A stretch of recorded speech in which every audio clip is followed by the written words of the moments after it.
Welcome to studio CAG. 30 ஆண்டுகளுக்கும் மேலாக citizen consumer and civic action group அப்படின்ற பேர்ல சென்னையில இருந்து ஒரு அரசு சாரா தொண்டு நிறுவனமா நாங்க இயங்கி வருகிறோம். நம்ம தினமும் கேட்கிற செய்திகளுக்கு கருத்து தெரிவித்து, அதுல முக்கியமானத பொதுமக்களுக்கு எடுத்துரைப்பதற்காக இந்த பாட்காஸ்ட் ஸ்டுடியோ சிஏஜி உருவாக்கப்பட்டுள்ளது. இன்னைக்கு நம்ம பேசப் போற டாபிக் இஐஏ, அதாவது என்வைரன்மென்டல் இம்பாக்ட் அசஸ்மென்ட். இத கட்டாயமா நீங்க நியூஸ்ல கேட்டிருப்பீங்க. Several social media platforms Facebook, Twitter இது எல்லாத்துலயுமே இஐஏ அப்படின்ட்டு ஒண்ணு இருக்குது. இத மாத்துறதுக்கு ஏதோ முயற்சி நடந்துட்டு இருக்குது. இந்த மாற்றம் உண்டாச்சு அப்படின்னா, நம்மளுடைய சுற்றுச்சூழல நம்ம பாதுகாக்கிற நம்மளுடைய அத்தாரிட்டி பப்ளிக்கோட அத்தாரிட்டி வந்து டிமினிஷ் ஆகும் அப்படின்ற ஒரு ஒரு நியூஸ் வந்து நம்ம யூ மைட் ஹவ் ஹர்ட். இன்னைக்கு வந்து நம்ம என்ன பண்ண போறோம் அப்படின்னா, இந்த இஐஏ அப்படின்னா என்ன? இத பத்தி why should we care about this? இத மாத்தி அமைச்சா என்ன என்ன அ சிக்கல்கள் ஏற்பட வாய்ப்பிருக்கு? அப்படின்ற ஒரு அ பெர்ஸ்பெக்டிவ்ல இருந்து நம்ம கிட்ட பேசுறதுக்கு இன்னைக்கு சுமனா வந்திருக்காங்க. வெல்கம் சுமனா. தேங்க்ஸ் பெனி. இப்போ வந்து அ இப்போ நார்மலா இப்போ பொதுமக்களுக்கு சில பேருக்கு இந்த இஐஏ அப்படின்னா என்ன அப்படின்ட்டு தெரியாமலே இருக்கலாம். ஸோ அ எங்களுக்கு சிம்பிளா புரியிற மாதிரி என்வைரன்மென்டல் இம்பாக்ட் அசஸ்மென்ட் அப்படின்னா என்ன அப்படின்ட்டு கொஞ்சம் சொல்ல முடியுமா? ஸோ என்வாயன்மெண்டல் இம்பேக்ட் அசஸ்மெண்ட்னு ஒரு ஐடியா வந்து என்னன்னா தட் நம்ம என்ன ஒரு ப்ராஜெக்ட், ஒரு இண்டஸ்ட்ரி, ஒரு கன்ஸ்ட்ரக்ஷன் என்ன கன்ஸ்ட்ரக்ஷன் பண்ணிங்கனாலும் அது வந்து சுற்றுச்சூழல் மேலே ஒரு இம்பேக்ட் இருக்குது, ஒரு பாதிப்பு இருக்குது. ஸோ அந்த வந்து அது எவ்வளோ பாதிப்பு அப்படின்ட்டு ஒரு ஐடியா ஃபார்முலேட் பண்ணுறதுக்கு இந்த இஐஏன்னு ஒரு கான்செப்ட் இருக்குது. ஸோ அது ஹவு மச் இம்பேக்ட் அண்ட் அந்த இம்பேக்டை வந்து எப்படி குறைக்கலாம், எப்படி வந்து எவ்வளோ குறைச்சலாக கொண்டு வந்து அந்த ப்ராஜெக்டையும் அலோவ் பண்ணுற மாதிரி எப்படி பேலன்ஸ் பண்ணலான்னு தான் இஐஏ கான்செப்ட். அண்ட் இது வந்து இஃப் யூ சி இது வந்து சட்டப்படி அது ஒரு ப்ரொசீஜர் இருக்குது இதுக்கு. ஸோ ஒரு இண்டஸ்ட்ரி வந்து புதுசாக வராங்க அப்படின்னா அவங்க வந்து இந்த இஐஏன்னு ஒரு கிளியரன்ஸ் மாதிரி ஒரு என்வாயன்மெண்டல் கிளியரன்ஸ் அப்படின்ட்டு அரசாங்கத்துலேருந்து வாங்கணும். ஸோ இதுதான் பேசிக்காக இஐஏ. ஓகே. ஸோ அ இது வந்து uh as far as my understanding goes இது வந்து எல்லா இண்டஸ்ட்ரீஸுக்கும் அவசியம் கிடையாது. ஆனா industries that are perceived as polluting இந்த இண்டஸ்ட்ரீஸுக்கு இந்த இஐஏ கிளியரன்ஸ் தேவை இல்லையா? ஷூர். ஸோ ஆமாம், நீங்கள் சொன்ன மாதிரி இந்த கெமிக்கல் இண்டஸ்ட்ரீஸ், ஸ்டானிங், அப்புறம் நம்ம ஃபார் எக்ஸாம்பிள் துணிலாம். So Tiruppur is very well known. அந்த ஏரியாவில் வந்து இந்த துணிமணி பண்ணுற, இந்த டிஷர்ட் பண்ணுற, இட்ஸ் அ பிக் ஹப் இல்லைங்களா? அவங்களுக்குலாம் வந்து that those kind of industries. ஏன்னா எல்லாத்துலேருந்து இந்த நீங்கள் சொன்ன மாதிரி கழிவு நீர் போகும், வேஸ்ட் இருக்கும். ஸோ அதோட இம்பேக்ட் பார்க்க வேண்டியிருக்கும். ஸோ இல்லை உங்களுக்கு வந்து இந்த தெர்மல் பவர் பிளான்ட்லாம் இருக்குது, அதோட இம்பேக்ட். இல்லை போர்ட் கட்டுறாங்க ஃபார் ஷிப்பிங். ஸோ அந்த அவங்களுக்கும் இஐஏ ப்ராசஸ் வரும். டேம் கட்டுறோம், ரோடு கட்டுறோம். ரொம்ப சிம்பிளாக டேம்லாம் வந்து மேபி நம்ம எஸ்பெஷலி சென்னையில் இருக்கிறவங்களாம் அதை பற்றி we don't see the dam. But road கட்டுறோம் இல்லைங்களா? ஸோ இப்போது ரீசெண்டாக அந்த சேலம் சென்னை ஹைவே பற்றி நிறையா மீடியா ரிப்போர்ட்ஸ்லாம் வந்திருக்கு. ஸோ அது மாதிரி பெரிய ரோடு அது மாதிரி இருக்கும்போது டெஃபினட்டாக அதுக்கும் இஐஏ கடியில் வரும். So whole range of industries are there, whole range of projects. இண்டஸ்ட்ரீஸ்னு சொல்கிறதோட ப்ராஜெக்ட்ஸ் ஆர் டெவலப்மெண்ட் ஆர் அது மாதிரி. So lot of them will require. So இந்த இஐஏ அப்படின்றது வந்து இப்போ கரண்ட்டா மாத்த போறதா பேசிட்டு இருக்காங்க. So in its current form நம்ம இப்போ இருக்கிற இஐஏ வந்து ஒரு கேன் யூ ஜஸ்ட் எக்ஸ்பிளைன் அது எப்படி உருவாயிச்சு? ஸோ ஹிஸ்ட்ரின்னு பார்த்தீங்கன்னா இந்தியாவில் வந்து ஃபஸ்ட்டு இந்த இஐஏ சட்டத்துக்குள்ளே வந்தது 1994 ஃபார்மலாக. பட் அதுக்கு முன்னாடியே வந்து ஒரு 2-3 டெக்கேட்ஸாக வந்து உலகப்பூரா இந்த ஒரு ஐடியா, இந்த இஐஏ தேவைப்படுது அப்படின்ட்டு ஒரு அஹ், அந்த கான்செப்ட் வந்து ரொம்ப scientifically it got very popular. நிறைய கண்ட்ரீஸில் எஸ் இது தேவைன்னு புரிஞ்சுட்டு they started working on this. And 1992 it was a big there was this big conference. இந்த ரியோவில் வந்து பிரேசிலில் வந்து எர்த் சமிட் அப்படின்ட்டு போட்டு ஒரு பெரிய கான்ஃபரன்ஸ் இருந்துச்சு. Saying this is our last chance to save the earth மாதிரி அவங்க பேசியிருந்தாங்க. அண்ட் அதுலேருந்து வந்தது வந்து one of the things was that என்னெல்லாம் கண்ட்ரீஸ் அங்கே ரியோவில் பார்ட்டிசிபேட் பண்ணி அந்த டெக்ளரேஷனை சைன் பண்ணாங்களோ அவங்க வந்து அவங்களோட சட்டத்தில் இதை கொண்டு வரணும் அப்படின்ட்டு சொன்னாங்க. இந்தியாவில் வந்து we had the EIA formally ஒரு நோட்டிஃபிகேஷன் போட்டாங்க. பட் இது வந்து இந்தியா கான்டெக்ட்ஸில் பார்த்தீங்கன்னா இதுக்கு முன்னாடி 80s நம்ம போபாலில் நடந்த கேஸ் ட்ராஜடி இருந்துச்சு. So all of that contributed to this thinking. இதெல்லாம் நடந்ததுனால நிறைய இடத்துல people with worried about industry வந்துட்டு இருக்கு. பட் அது வந்து அதோட பாதிப்பு என்னன்னு தெரியாமல் நம்ம பண்ணிட்டு இருக்கோம்னு ஒரு கன்சர்ன் இருந்துச்சு. So all of this built in to this idea of EIA. Okay. So இப்ப வந்து அ இப்ப நெறைய இண்டஸ்ட்ரீஸ் இருக்குது. நம்மளுக்கு இஐஏவும் இருக்குது. ஆ பட் எப்படி இந்த இண்டஸ்ட்ரீஸ வந்து இந்த EIA how is it actually checking what these industries are doing? So உங்களுக்கு வந்து ஆக்சுவலாக இஐஏ வந்து நம்ம என்வாயன்மெண்ட் ப்ரொடெக்ஷன் ஆக்ட் 1986 கடியில் வருது. இது it's a part of that act. So and அது தவிர we have other acts for protection of water and air. So they're all கொஞ்சம் link to each other. But இஐஏன்னு ஸ்பெசிஃபிக்காக பார்க்கும்போது ஒரு ப்ராசஸ் இருக்குது. இப்போ ஒரு கம்பெனி ஒரு ப்ராஜெக்டை தொடங்குறாங்க அப்படின்னா அதுக்கு ஃபஸ்ட்டு அவங்க வந்து அதுக்கு இஐஏ தேவையா இல்லையான்னு தே ஹேவ் டு சி. ஸோ அதுக்கு வந்து அந்த இஐஏ நோட்டிஃபிகேஷன் கடியில் தெளிவாக எழுதியிருக்காங்க வாட் கைண்ட் எப்படி வந்து they can check in know. So suppose EIA தேவை அப்படின்ட்டுனா they need to fill one form one அப்படின்ட்டுலாம் ஒரு they have to submit some information to the government. So அதை கொடுத்த பிறகு அரசாங்கத்துலேருந்து டேர்ம்ஸ் ஆஃப் ரெஃபரன்ஸ்னு ஒன்று கொடுப்பாங்க அந்த கம்பெனிக்கு. சேயிங் சரி இது மாதிரி ஒரு இன்ஸ்ட்ரக்ஷன் மாதிரின்னு வச்சுக்கோங்களேன் அந்த டேர்ம்ஸ் ஆஃப் ரெஃபரன்ஸில். ஸோ அதில் வந்து இஐஏ ரிப்போர்ட் வேணுமா, என்ன தேவை, ஒரு இஎம்பின்னு ஒன்று இருக்குது, என்வாயன்மெண்ட் மிட்டிகேஷன் பிளான். ஸோ அந்த இம்பேக்டை அசஸ் பண்ணிவிட்டு அந்த இம்பேக்டை குறைக்கிறதுக்கு நீங்கள் என்ன பண்ணுவீங்கன்னு ஒரு ஆக்ஷன் பிளான் போடணும். ஸோ அது மாதிரிலாம் ஸ்பெசிஃபிக்காக அந்த டேர்ம்ஸ் ஆஃப் ரெஃபரன்ஸில் சொல்லியிருப்பாங்க என்ன பண்ணணும், ஏது பண்ணணும்னு. ஸோ அதெல்லாம் ரெடி பண்ணணும். அந்த இஐஏக்கு வந்து அசஸ்மெண்ட் அவங்க they have to go to that area. அந்த லொக்காலிட்டியில் they have to do an assessment. அதில் ஒரு காம்பனண்ட் வந்து மக்கள் மேலே என்ன பாதிப்பு இருக்காங்க, பக்கத்தில் இருக்கிறவங்களுக்கு என்ன இம்பேக்ட் இருக்கும் அப்படின்ட்டு. ஸோ அதுவும் பார்க்கணும். ப்ளஸ் அங்கே பக்கத்தில் இருக்கிற மக்களோட ஒரு கன்சல்டேஷன், ஒரு பப்ளிக் ஹியரிங் நடக்கணும் யூஸ்வலாக. ஸோ இது ரொம்ப ப்ராடாக சொல்லிகிட்டு இருக்கேன். நிறையா வேரியேஷன்ஸ் இருக்கும். ஏன்னா டிபெண்டிங் ஆன் எந்த இண்டஸ்ட்ரி, எவ்வளோ பெரிய இண்டஸ்ட்ரி, நிறைய ஸ்பெசிஃபிகேஷன்ஸ் இருக்கும் இதில். பட் இந்த public consultation is one of a important things that they have to do. So அதை வந்து முன்னாடி அட்வர்டைஸ் பண்ணி அந்த ப்ராஜெக்டோட டீட்டெயில்ஸ் எல்லாம் வந்து மக்களுக்கு ஷேர் பண்ணி அங்கே லோக்கல் அந்த ஏரியாவில் என்ன லாங்குவேஜில் பேசுகிறாங்களோ அதில் ஷேர் பண்ணணும். அது வந்து அவங்களுக்கு ஒரு ஸோ மெனி டேஸ் பிஃபோரே சொல்லி வைக்கணும், ஷேர் பண்ணணும். அது மாதிரிலாம் ரூல்ஸ் இருக்குது. ஸோ அதெல்லாம் பண்ணி அந்த ஹியரிங் நடத்தி மக்களோட கருத்துக்களை கேட்டுன்ட்டு அதுக்கப்புறம் அதையும் இன்க்ளூட் பண்ணி அவங்களோட ரிப்போர்ட்ஸில் எல்லாத்தையும் சேர்த்து திருப்பி அரசாங்கத்துக்கு சப்மிட் பண்ணணும். ஸோ அதை சப்மிட் பண்ண பிறகு கவர்மெண்ட் வந்து ஒரு கமிட்டி இருக்குது, ஒரு அப்ரேசல் கமிட்டின்னு. ஸோ அவங்க வந்து இதை ரெவ்யூ பண்ணுவாங்க. அந்த கொடுத்த டாக்குமெண்ட்ஸ் எல்லாத்தையும் பார்த்து ஓகே இது வந்து கிளியர் பண்ணலாமா இல்லையா அப்படின்ட்டு அவங்க வந்து ஒரு டிசிஷன் எடுப்பாங்க. ஓகே. ஸோ நீங்க வந்து யூ டோல்ட் அஸ் இப்ப வந்து ஒரு கமிட்டி இருக்குது. இவங்க வந்து எல்லாத்தையும் ரிவ்யூ பண்ணிட்டு டிசைட் பண்ணுவாங்க அப்டின்ட்டு.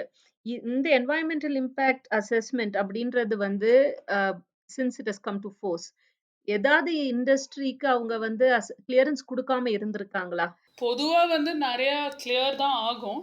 But there have been cases which have been rejected also. For example famous one இப்போ 2014-15 அந்த டைமில் இருந்திருக்கும்னு நினைக்கிறேன், ஒரு லிட்டில் ஏர்லியர் ஈவன். இது இங்கே நியம்கிரி ஹில்ஸ்னு ஒரிசாவில் அது வந்து இந்த வேதாந்தா கம்பெனி வந்து அங்கே பாக்சைட் மைன் பண்ணணுன்னு ப்ராஜெக்ட் போட்டிருந்தாங்க. அண்ட் அது பப்ளிக் கன்சல்டேஷன்லாம் நடந்தது. அண்ட் அப்போ வந்து அங்கே நியம்கிரியில் அது ஒரு மலை ஏரியா. ஸோ அங்கே இருக்கிற வந்து ஆதிவாசிஸ், இந்த டொங்கரியா கான்ஸ்னு ஒரு கம்யூனிட்டி இருக்காங்க. அவங்களுக்கு வந்து அந்த நியம்கிரி வந்து இட்ஸ் அ சேக்ரெட் ஸ்பேஸ், கடவுள் மாதிரி பார்க்குறாங்க. ஸோ அவங்க வந்து they objected in the public consultations. So அது வந்து டுக் சம் டைம், கோர்ட்டுக்கெலாம் போச்சு, சுப்ரீம் கோர்ட்டில் கேஸ்லாம் நடந்தது. So after a lot of இது it was rejected, and they said this project cannot happen because of this strong opposition from the community because of the impact for that area அப்படின்ட்டு. So there have been cases, but முக்காவாசி வந்து இந்த projects get clearance. Okay. ஆனாலும் நம்மளுக்கு வந்து என்வாயர்ன்மென்ட்ல தான் நம்ம சுற்றுச்சூழல பாதுகாக்கிறதுக்கு ஒரு லா இருக்கிறது வந்து இஸ் அப்சல்யூட்லி எசென்ஷியல். இருக்கு. பட் ஆக்சுவலி இது வந்து லா இல்ல. ஸோ நீங்க வந்து பார்த்தீங்கன்னா, இஐஏங்கிறது நம்ப நாட்ல வந்து ஒரு சட்டம் இல்ல. சட்டத்துக்கு அடியில you have things called subordinate legislation. So சட்டம் எப்படின்னா, சட்டத்துக்கு வந்து நீங்க பார்லிமெண்ட்ல பாஸ் பண்ணணும். லோக்சபாக்கு போகும், ராஜ்யசபாக்கு போகும். அங்க வந்து நம்ப எலெக்டட் ரெப்ரசன்டேட்டிவ்ஸ் இருக்காங்க. மெம்பர்ஸ் ஆஃப் பார்லிமெண்ட், எம்பிகள். அவங்க வந்து இத பாஸ் பண்ணணும். ஸோ அது அது ஒரு it's a big process.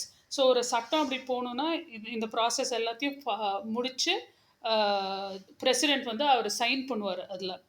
But ஒரு notification is not as complex a process, it is much simpler.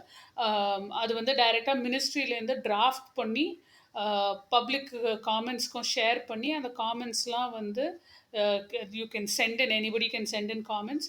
அப்புறம் states tender, they will ask for inputs from different groups, and எண்ட்லாம் அவங்க நோட்டிஃபிகேஷனாக அவங்க போட்டுடுவாங்க. So it is still legal obviously, and அதை follow பண்ணணும், but it's not a சட்டம். So இது காரணமாக தான் நம்ம வந்து இப்ப இந்த டிராஃப்ட் நோட்டிஃபிகேஷன்ஸ் அப்படின்னு அவங்க கொண்டாந்திருக்கிறது வந்து இஸ் ஈஸி டு பாஸ் அப்படின்னா இல்லையா? ஏன்னா it does not have the checks and balances that an act will have and will have to go. Correct. ஆமா. பார்லிமென்ட்டுக்கு தேவையில்ல. ஸோ அந்த ப்ராசஸ் வந்து ஃபாஸ்டர் அண்ட் ஈஸியர்.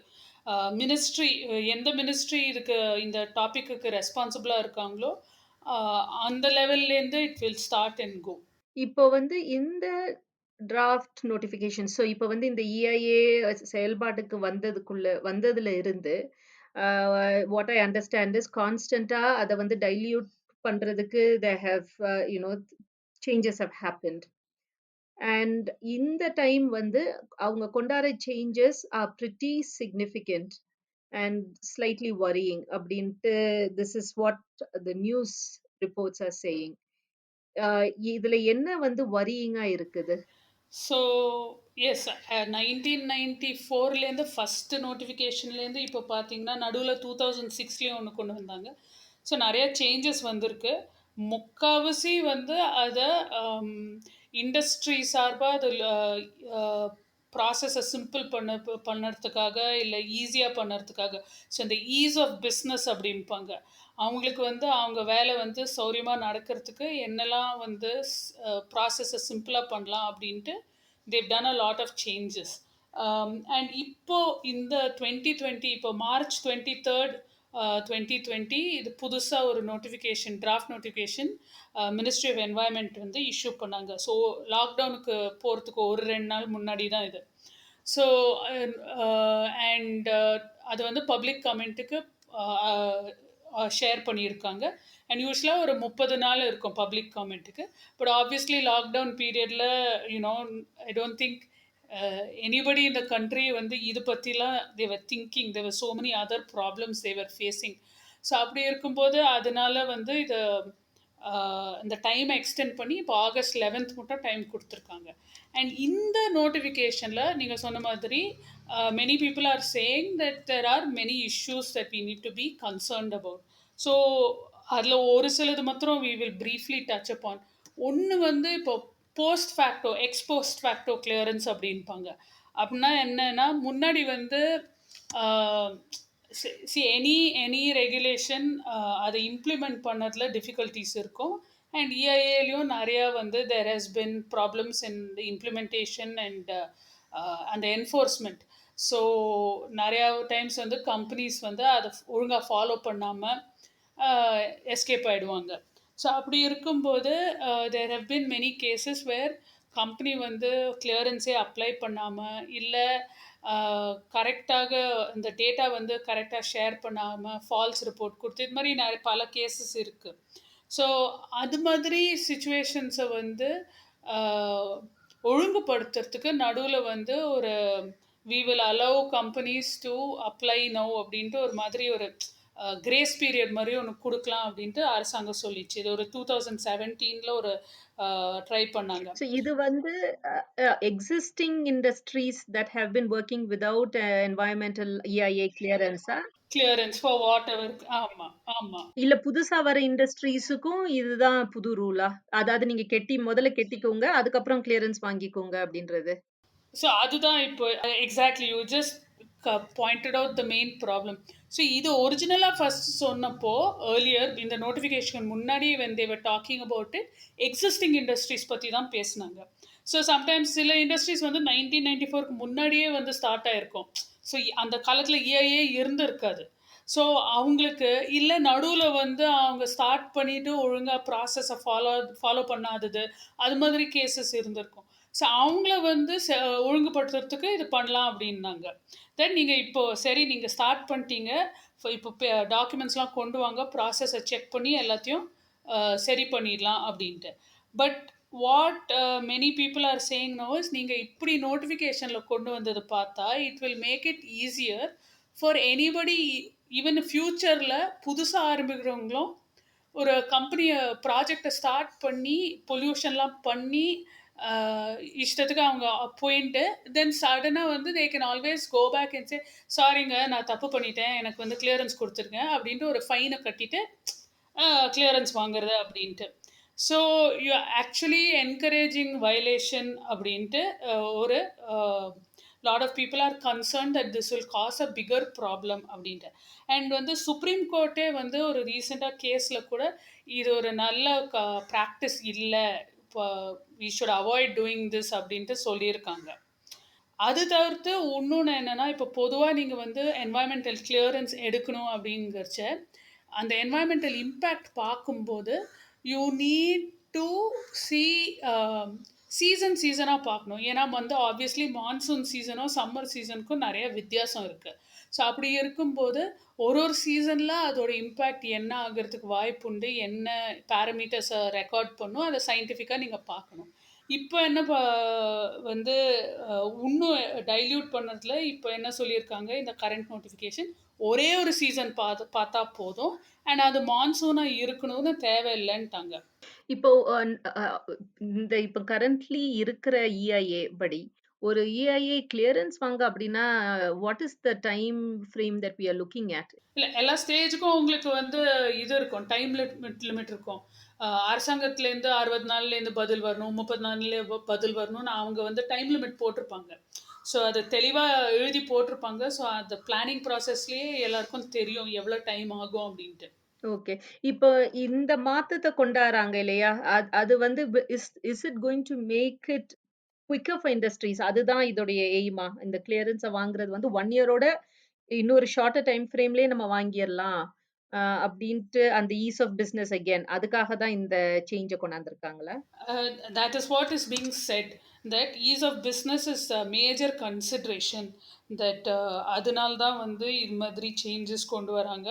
வேறஸ் ஆக்சுவலாக வந்து அந்த என்வாயன்மெண்ட்டோட மேலே என்ன பாதிப்பு இருக்குது, அது எப்படி குறைக்கலாம், எப்படி வந்து இன்னொரு போபால் நடக்காமல் நம்ம பார்க்க முடியும் அப்படின்ட்டு.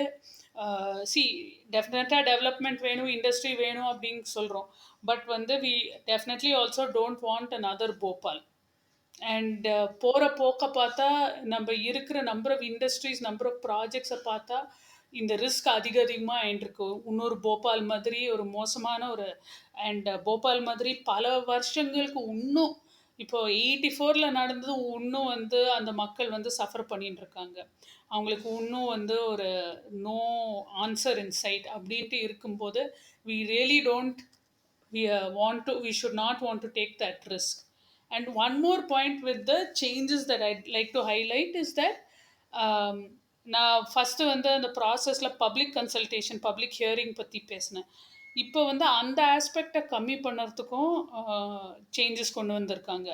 ஸோ எதுக்கெல்லாம் வந்து பப்ளிக் ஹியரிங் தேவைப்படும்னு அந்த லிஸ்ட்ட வந்து ஷார்டன் பண்ணியிருக்காங்க. ஸோ அதுவும் it will speed up the process இல்லைங்களா? ஸோ உங்களுக்கு பப்ளிக் ஹியரிங்கே வேண்டாம், மக்களோட கருத்து வேண்டாம் அப்படின்ட்டு. அண்ட் ஒரு டெமோக்ராட்டிக் சொசைட்டில டெஃபினட்டா எல்லாத்துக்கும் மக்களோட கருத்து எடுத்துக்கணும். ஸோ இது வந்து ரெட்யூஸ் பண்ணியிருக்காங்க. அண்ட் வந்து அதே மாதிரி ஒரு தப்பு நடந்தா, ஒரு வயலேஷன் நடந்தா, இப்ப வந்து அந்த ப்ராஜெக்ட் அந்த கம்பெனியே வந்து செல்ஃப் ரிப்போர்ட் பண்ணும். அப்படின்னு கொண்டு வந்திருக்காங்க. அதுக்கு மேல அரசாங்கம் வந்து அத வந்து if they do a check and ஒரு தப்பு நடந்திருக்குன்னு அவங்க பார்த்து, அவங்க வந்து ரிப்போர்ட் எழுதலாம். பட் இவங்க 2 பேருக்கு தான் வந்து ரைட்ஸ் இருக்கு, ஒரு வயலேஷன ரிப்போர்ட் பண்ணறதுக்கு. ஸோ நம்ப வந்து ஒரு பொதுமக்களா, ஒரு குடிமகனா குடிமகளா we cannot report a violation அப்படின்ட்டு இப்ப கொண்டு வந்திருக்காங்க. I think நீங்க சொன்ன இந்த 3 points itself is quite is worrying, and it's something that needs to கட்டாயமா needs to be looked into. இப்போ இந்த டிராஃப்ட் நோட்டிஃபிகேஷன் வந்து still open for public comments இல்லையா? ஆகஸ்ட் 11th வரை இந்த draft notifications are open for public comment. அதுக்கு அர்த்தம் என்ன? அதாவது நம்ம பொதுமக்கள் வந்து கவர்ன்மென்ட்க்கு எழுதி சொல்லலாம். இது வந்து எங்களுக்கு கேட்கறதுக்கு கொஞ்சம் கஷ்டமா இருக்குது. You need to reconsider this அப்படின்றது இல்லையா?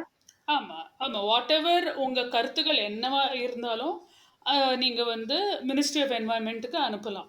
ஏன்னா, இது வந்து அவங்களோட ஜூரிஸ்டிக்ஷன்ல தான் வருது. அவங்க தான் இந்த நோட்டிஃபிகேஷன் போட்டிருக்காங்க. ஸோ, ஃபர்ஸ்ட் அந்த நோட்டிஃபிகேஷன் வந்து படிக்கணும். அது வந்து மினிஸ்ட்ரி வெப்சைட்ல இருக்கு. ஸோ, அங்க போய் பார்த்தாலே போட்டிருப்பாங்க. அத டவுன்லோட் பண்ணி நீங்க படிக்கலாம். அண்ட் உங்க கருத்துக்கள் வந்து அதிலேயே வந்து ஒரு இமெயில் ஐடியும் குடுத்துருப்பாங்க. யார்ட்ட எழுதணும் அப்படின்ட்டு கருத்துக்களோட. ஸோ, அவங்களுக்கு வந்து நீங்க உங்க கருத்துக்கள் எழுதலாம். ஸோ, நீங்க சொன்ன மாரி அதுக்கு டெட்லைன் வந்து ஆகஸ்ட் 11th வந்து குடுத்துருக்காங்க. Okay. Okay. Thank you, Sumana. I think this is a very timely conversation that we've had. In August 11th, the deadline finishes. So more than anything else, அதாவது இது வந்து it's actually fairly a very it's a complex topic.